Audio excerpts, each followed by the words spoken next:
সামনে পবিত্র মায়ের রমজান মাস আসতেছে।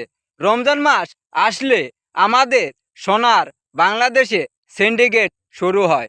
সর্বপ্রথম সিন্ডিকেট শুরু হয় কাঁচামরিচ থেকে। কাঁচা মরিচ থেকে শুরু করে যত প্রকার শাক সবজি মাছ মাংস আছে সব কিছুর দাম বেড়ে যায়। রোজা আসলেই আমাদের বাংলাদেশে সিন্ডিকেট শুরু হয়ে যায়। রমজান মাস নাকি রহমত বরকতের মাস।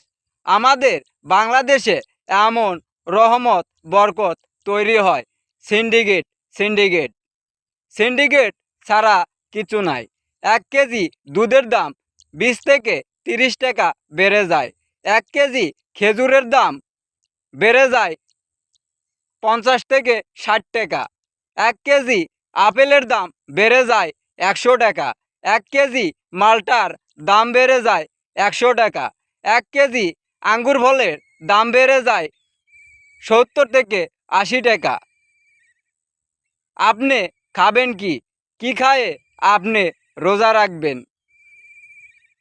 আর কি খায়ে আপনি ইফতার করবেন?